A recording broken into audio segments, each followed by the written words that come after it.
All right. Now, going from a startup who's innovating to one of the oldest companies in our industry, who last year celebrated their 190th anniversary of an iconic brand in our industry, who continues to innovate. And please stick around, because they also continue, they're going to bring down a really amazing surprise for you all.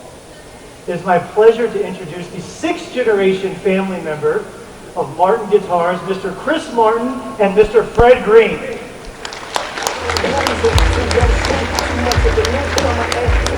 Thank you, Chris.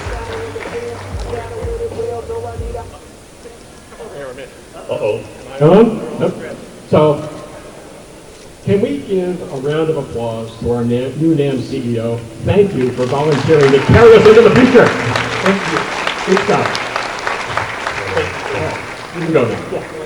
We're good. I'm Chris Martin, 6th generation of my family's business. I came to the first NAMM show in California. I was going to UCLA, and my dad contacted me and said, can you go down and check out this thing that NAMM's doing at a hotel by LAX? And it's still working. So thank you all so much for being part of our NAMM, right? And as far as the Martin guitar goes, Fred, we've had a pretty good run with rosewood and mahogany. We've been lucky. Wouldn't you say? We've done well. And, you know, I love the fact that they're exotic tropical hardwoods. But when people are honest, they say, well, actually, Chris, they're rare exotic tropical hardwoods. And they're becoming more so. And even though I'm executive chairman, I want this business to have a 190-year future ahead of it. And so we need to embrace more sustainable woods, what's the word? Not tropical hardwoods, but Domestic hardwoods. Domestic hardwoods. Thank you, Fred. You're welcome. Regenerate quicker than tropical hardwoods. Maple. Maple has been used for acoustic instruments. Antonio Stradivarius had a pretty good run with maple, right? And then you think about the archtop guitar, which was, you know, sort of an offshoot, like a guitar version maybe of a violin. And then, of course, electric guitars. Electric guitars and maple have been kissing cousins forever. We've tried. We had the whole 60s series back in the 80s. The 80s were a tough time for acoustic guitar builders, but you throw some stuff against the wall to see if it sticks. And what we did then is we took a standard Martin model and put maple back and sides on it. And what do people say? It doesn't sound like a Martin.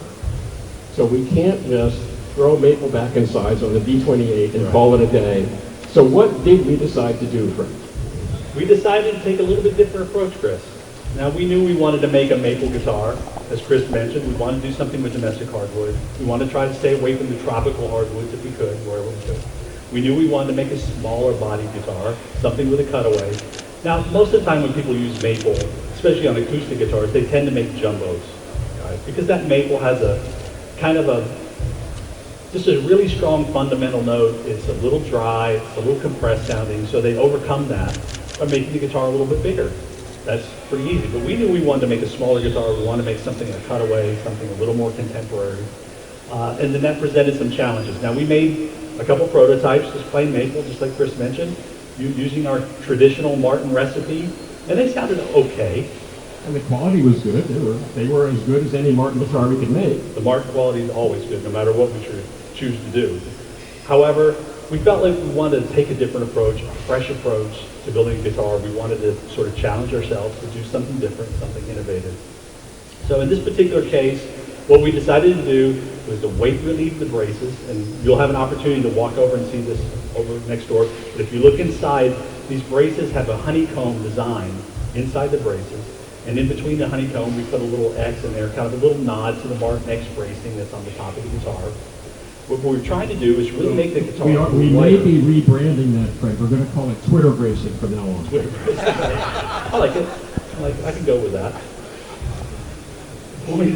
The point there was we're trying to make the top react a little bit. So by lightening the brace, what you're doing, it takes less energy at that point for the top to move. Now, the majority of the sound of an acoustic guitar is coming from right here in the back of the guitar. That sort of acts like a speaker on the instrument. So once we honeycombed the braces on the inside and cut it and weight relieved them, we still wanted a little bit more movement. So then we went around and we cut a tone channel around every single brace in the top of the guitar. Now Chris has been kind enough. We have incredible technology at the Martin Guitar Company. I mean, the top of the line. Fred, I wish I could bring my ancestors back and show them that technology. Their heads would spin. Absolutely. They would see the lasers and all the computer controlled stuff. So hey, as long as we have it, let's put it to work for us. That allows this top to really move. And then we wanted to sweeten the tone up just a little bit more. We wanted to add a wedge into the back of the instrument. In this particular case, it's a walnut wedge. It looks like a D35. It does look like a D35, but we played with that just a little bit. A D35 normally has the nice straight lines. We did one that has a little bit of a bulge here in the center of it. Now the widest point of this wedge falls directly underneath the bridge. And we're trying to get as much of that resonance from that walnut right into the center. Once again, sweeten up the tone of that maple a little bit, soften it up just a hair.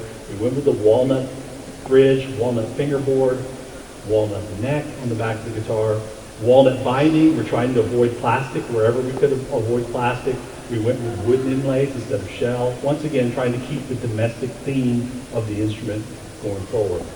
Now we could sit and talk about it all day long, which we will be for the next 4 days. But the big reveal is, through AI, the guitar plays itself? No. Unfortunately, it does not play itself. Next show.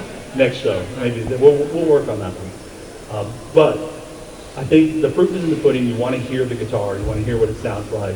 See the things that we've done.